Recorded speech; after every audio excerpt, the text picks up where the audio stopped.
मध्य प्रदेश की पूर्व मुख्यमंत्री और भारतीय जनता पार्टी की वरिष्ठ नेता उमा भारती ने समाजवादी पार्टी और कांग्रेस पर जमकर निशाना साधा है। उन्होंने कहा कि सपा ने अपराधियों को शामिल करके अपनी पार्टी बना ली है। इनका रिकॉर्ड उठाकर देख लो, ये लोग हमेशा उन्हीं के सहारे चुनाव जीतते आ रहे हैं। उन्होंने ये भी कहा कि कांग्रेस ने ये परंपरा शुरू की थी और अब अखिलेश यादव की पार्टी समाजवादी पार्टी इस परंपरा को बखूबी आगे बढ़ाती नजर आ रही है। क्या कुछ उमा भारती ने कहा, पहले उनके बयान में सुन लीजिए, उसके बाद चर्चा जारी रहेगी। लेकिन समाजवादी पार्टी ने तो इस प्रदेश में अपराधियों को इकट्ठा करके ही पार्टी बनाई है।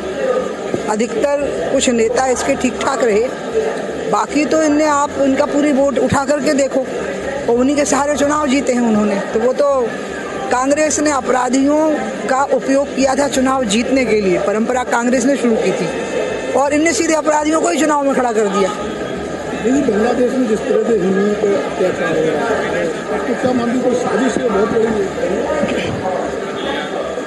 दुनिया में जहाँ भी अल्पसंख्यक हैं, खास करके मुस्लिम देशों में, उनकी संख्या घटी है और हमारा एकमात्र देश है जहाँ संख्या बढ़ी है।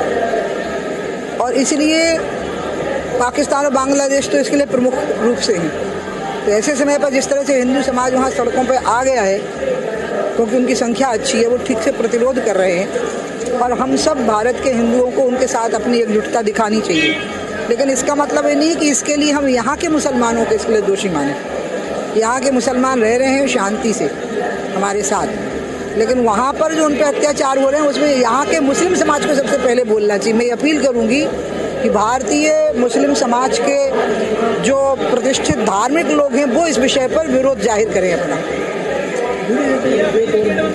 कोलकाता में एक बच्ची के साथ में उसको लेकर के काफी लोग कहाँ पे? हाँ, वो तो मुझे पता है। लोनागढ़ को लेकर के लगातार सवाल उठते हैं, क्या माना जाए लोनागढ़ हाथ में नहीं है? तो सुना आपने कि उमा भारती ने किस तरह से समाजवादी पार्टी पर निशाना साधते हुए कह ही दिया कि सपा का इतिहास ही ऐसा रहा है, इनके बस का कुछ नहीं है। इनके बस कुछ ऐसे नेता हैं जो ठीक ठाक रहे हैं, बाकी तो इनका पिछला या पूरा रिकॉर्ड उठाकर देख लीजिए, ये लोग अपराधियों के सहारे ही चुनाव जीतते आ रहे हैं। उमा भारती का यह भी कहना है कि इससे सबसे पहले कांग्रेस ने इस बात की शुरुआत की थी, अपराधियों का सहारा लेना शुरू किया था मात्र केवल चुनाव जीतने के लिए, लेकिन सपा ने अपराधियों को ही चुनाव में उतार दिया है। पूर्व सीएम का यह भी कहना है कि कांग्रेस ने अपराधियों का इस्तेमाल किया था चुनाव जीतने के लिए। ये परंपरा कांग्रेस ने शुरू की, लेकिन इन्होंने तो सीधा अपराधियों को चुनाव में खड़ा कर डाला।